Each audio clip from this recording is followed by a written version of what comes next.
সাহাবা ইকরাম দেখছেন কেমন অবস্থা, আখিরাত পাওয়ার জন্য তারা পাগল থাকতো। লান তানালুল বিররা হাত্তা তুনফিকু মিম্মা তুহিব্বুন, এই আয়াতটা যখন নাজিল হলো, এর আয়াতের অর্থ হলো ততক্ষণ পর্যন্ত আল্লাহ কবুল করেন না ততক্ষণ পর্যন্ত তোমার প্রিয় বস্তু আল্লাহর রাস্তায় না দিবা।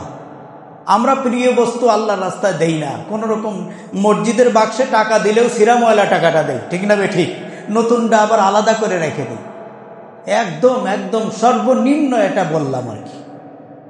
আল্লাহ বলছেন তোমার প্রিয় বস্তু আল্লাহর রাস্তায় দিয়ে দাও, তোমার প্রিয় বস্তু আল্লাহর রাস্তায় দিয়ে দাও। এই আয়াতটা যখন নাজিল হলো, হযরতে তালহা রাদিয়াল্লাহু তাআলা আনহুর কানে এই আয়াতটা চলে গেল।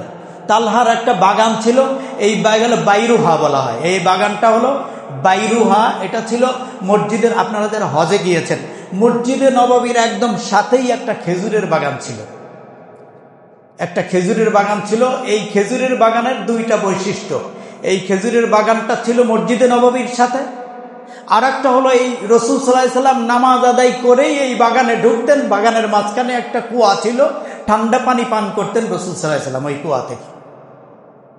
এই জন্যই হযরতে তালহার কাছে এই বাগানটা অনেক প্রিয় ছিল, অনেক প্রিয়। আয়াত নাযিল হয়ে গেল, লান তানালুল বিররা হাত্তা তুনফিকু মিম্মা তুহিব্বুন, ততক্ষণ পর্যন্ত তোমরা আল্লাহর প্রিয় পাত্র হতে পারবে না যত সময় পর্যন্ত তোমার প্রিয় বস্তু আল্লাহর রাস্তায় না দিবা।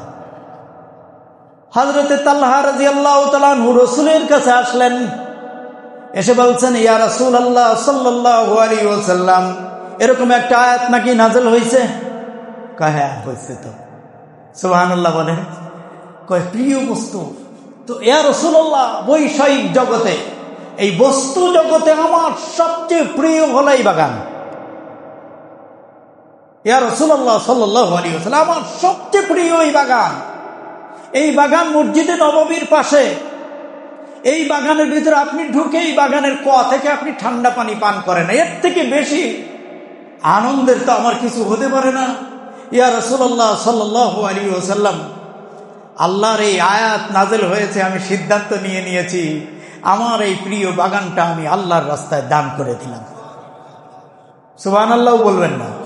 বাগানও দিবেন না, সুবহানাল্লাহ বলবেন না? কন্যা সুবহানাল্লাহ। আল্লাহ রসুলকে তালহা রাদিয়াল্লাহু তাআলা আনহু বলছেন, রসুল এই বাগানটা এটা আমার কাছে যত প্রিয় হোক না কেন, আল্লাহর আয়াতের দিকে তাকাই আমি এটা আল্লাহর রাস্তায় দিয়ে দিলাম।